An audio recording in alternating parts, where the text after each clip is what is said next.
Hello student, काही अपरिहार्य कारणामुळे माझा सोमवारचा 1 तास मी घेऊ शकले नाही. पण आपण मागच्या लेसनला जिथपर्यंत थांबलो होतो त्याच्या पुढे आपण आज घेणार आहोत. लास्ट पिरियडला आपण एंड इथं केला होता ॲक्टिव्हिटीचा. माइंड मॅपिंग याची कॉन्सेप्ट काय झालेली आहे ते एक्सप्लेन केलेलं आहे. आणि माइंड मॅपिंगसाठी आपण वेगवेगळे चार्ट्स बघू शकतो.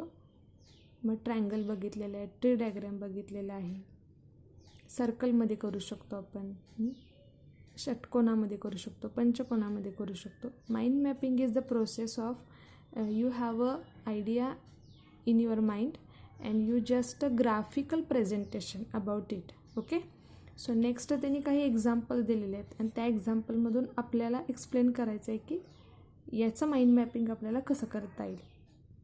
हा जो सेकंड पॅरेग्राफ दिलेला आहे, जुलियन ॲस्टल या व्यक्तीची माहिती दिलेली आहे. हा आणि हा first and second paragraph Julian ॲस्टलबद्दलची इन्फॉर्मेशन आहे. Who is Julian Astle? तर तुम्हाला मी एक बार काढून दाखवलेला आहे. बार नाही, हे पिक्चर आहे, ग्राफिकल प्रेझेंटेशन आहे. याच्यामध्ये जुलियन ॲस्टल तो डिरेक्टर आहे. त्यांनी कुठं कुठं काम केलेलं आहे, ॲज अ काय म्हणून कोऑर्डिनेटर काम करतात. तर हे तुम्हाला प्रेझेंटेशनमध्ये इथं पूर्ण करता येईल. इथं त्यांनी दिले बघा, Julian Astle is the director of education at the RSA. म्हणजे फर्स्ट तुमचा पॉईंट येणार इथं, RSAमध्ये एज्युकेशन घेतलेलं डिरेक्टर आहे ते.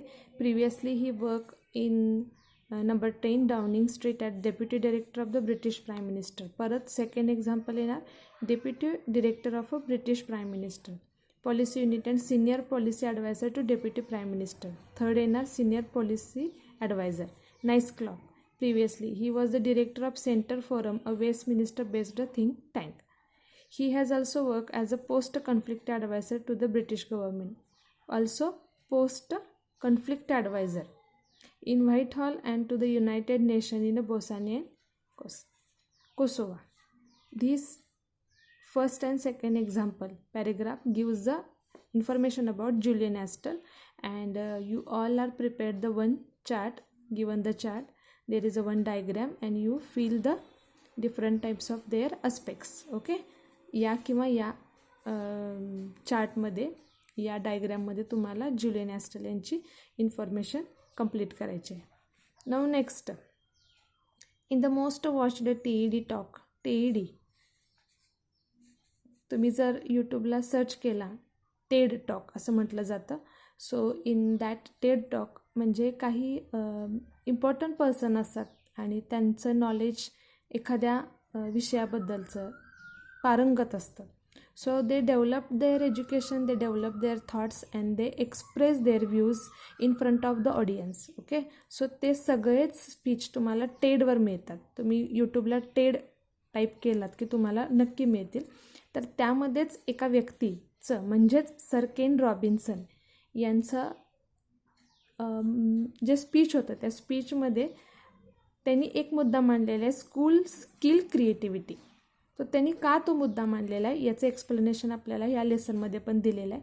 तुम्ही sir Ken Robinson Ted talk असं जरी लिहिलात तरी तुम्हाला समोर ती व्यक्ती दिसेल आणि त्यांचं स्पीच पण समोर दिसेल. ते काय म्हणतात बघा, sir Ken Robinson FRSA claims that school skill creativity म्हणजे थोडक्यात काय की स्कूल्समध्ये ज्या काही ॲकॅडमिक इयरमध्ये, ॲकॅडमिक गोष्टींमध्ये ज्या काही घटना घडत असतात, जे काही सिलॅबॅटिक होत असतं ते क्रिएटिव्हिटीला किल करतं. What is the creativity? Means your inbuilt your hidden qualities. काही गोष्टी आपल्याला अभ्यासातूनच बाहेर येतात असं नाही आहे, अभ्यासाव्यतिरिक्त पण आपल्याकडे भरपूर गोष्टी असतात, बट स्कूलनं त्यासुद्धा डेव्हलप केल्या पाहिजे असं सर रॉबिन्सन यांचं म्हणणं आहे. ते काय म्हणतात बघा, arguing that we don't grow into creativity, we grow out of it. आपण क्रिएटिव्हिटी बघत नाही, त्याच्या बाहेरचंच बघत असतो. Or rather we get educated out of it. Yet to Robinson creativity is as important as literacy and we should afford it the same status. त्यांचं असंही म्हणणं आहे की स्कूलमध्ये होणाऱ्या एक्झाम्स आणि त्याचे मार्क्स, त्याची क्वालिटी, स्कूल्समधले स्टुडंट एकंदर सगळ्या स्टुडंट्समध्ये तीच कॅपॅसिटी तीच कॅपॅबिलिटी असते असं नाही. प्रत्येकाचा व्ह्यू वेगळा असतो, प्रत्येकाच्या हॉबीज वेगळ्या असतात.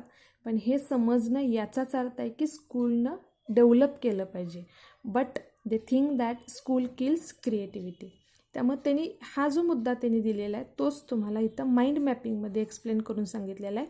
Sir Ken Robinson claims first one, school skill creativity, education out of creativity and creativity to be acquired in education itself. म्हणजे तुम्हाला परत तुमच्या मते जर वाटत असेल की हां सर केन रॉबिन्सन यांच्याबद्दल मला काय लिहायचं आहे, so you must be prepare one main idea sir Ken Robinson and you get the sub ideas. Okay, and you write down here what you understand about the sir Ken Robinson. तर त्यांनी एक example दिलेलं आहे.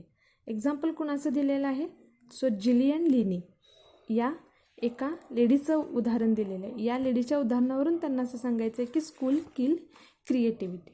So काय आहे बघूया. True creativity is based on a knowledge which in turn is based on literacy.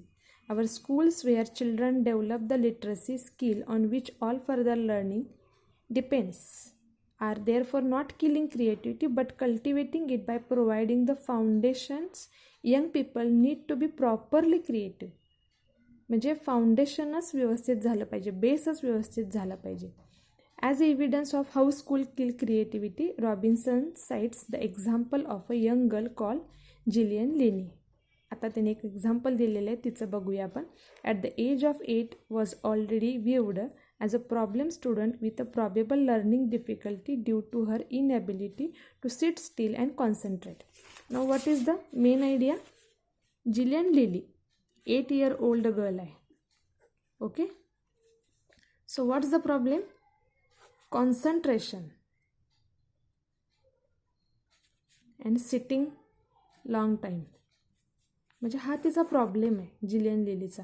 But हा problem आहे याचा अर्थ मग ती डल आहे का, नो. म्हणजे पर्याय नाही आहे ह्याला. ते आपण म्हणू शकत नाही आहे की ती बसू शकत नाही आहे किंवा अभ्यासात लक्ष देऊ शकत नाही म्हणजे ती डल आहे का, no way. When her mother sought a medical explanation for a Gillian's constant fidgeting and lack of focus, the doctor suggested they speak privately. As the two adults got up to leave, the doctor turned on the radio, left her alone in a musical filled room. ज्यावेळेला तिची आई, लिनीची आई, ज्यावेळेला mother she confess to the doctor what's the problem about the Lynne. So doctor explain the one example and they have a some practical. What the practical, त्याने एका रूममध्ये तिलाच ठेवलेलं आहे आणि म्युझिक स्टार्ट केलेलं आहे आणि जिलियन लिनी आतमध्ये आहे. So young Gillian began to dance. Music लागताच ती डान्सला सुरुवात केली. बट तीच लिनी, तीच जिलियन क्लासरूममध्ये मात्र शांत असते, तिचं लक्ष लागत नाही आहे. Means her mind is different, mind thinking is different. आणि समोर जे आहे ते आपल्याला आवडेलच असं नाही आहे. कधी कधी तुमचं पण होतं बघा वर्गामध्ये की मॅडम किंवा सर शिकवा लागल्यात समोर, पण आपलं माइंड कुठंतरी फिरून आलेलं असते बाहेरून, की जे आपल्या मनामध्ये अंतर्गत चालू असते त्या भावनांमध्ये आपण फिरून येतो आणि मध्येच मॅडम एकदम एखादा शब्द बोलले की आपल्याला अरे बाबा आपला तास चालू आहे असं होतं.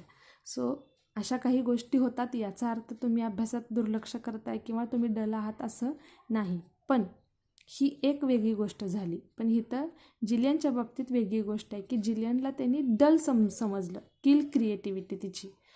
मग स्कूलनं तिला जे आवडते ते देणं गरजेचं होतं. So observing through in the window the doctor turn to her mother. Gillian's not sick, ती सिक नाही आहे. He said she is a dancer. Today at the age of 92, आज ती 92 इयर्सची आहे. जिलियन स्वतः can look back on a long career in a ballet dance and musical theatre. We saw her become one of the world most successful choreographer. आज ती स्वतः 92 वर्षाची एक बॅलेट डान्सर, स्वतः बेस्ट कोरिओग्राफर आहे, म्हणजे इतरांना डान्स शिकवते. मग ह्या मुलीला तुम्ही कसं काय डल म्हणू शकता.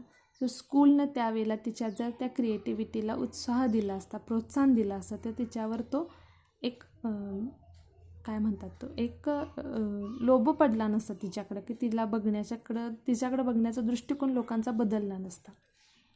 With his like entry lived Weber's Cats and Phantom of the Opera among her many achievements. Yet her school had all but written her off, mistaking her extraordinary talent for some form of behavioral problem or a cognitive impairment. Cognitive means your आकलन, काय तुम्ही घेता, and impairment means body or brain does not work. कधी कधी असंही होतं की आपली बॉडी आणि ब्रेन दोन्ही गोष्टी, आपल्याला एखादी गोष्ट आवडत नसेल तर तिथं आपण स्टिक होऊ शकत नाही आहे. मग आपलं मन चंचल होऊन आपण दुसरीकडे काहीतरी विचार करायला लागतो. सो जिलियन लिनीच्या त्या कॅरेक्टरबद्दल जी माहितीवर पॅरेग्राफमध्ये दिलेली आहे तीच त्यांनी माइंड मॅपिंगमध्ये तुम्हाला समोर करून दाखवलेली आहे. तुम्ही हा वाचायचाच आहे भाग आणि तुमच्या स्वतःच्या भाषेत तुम्ही जिलियनबद्दल एक असा ड्रॉ करायचा आहे, एक चार्ट तयार करायचा आहे की ज्याच्यामध्ये मेन आयडिया असेल जिलियन लिनी, आणि मग त्याच्याबद्दल what you think, what you understand from the passage, you write down the explanation about the Gillian Lily. Okay, ह्याच्या पुढे जे एक्झाम्पल आहेत आपण ते नेक्स्ट लेक्चरला घेणार आहोत.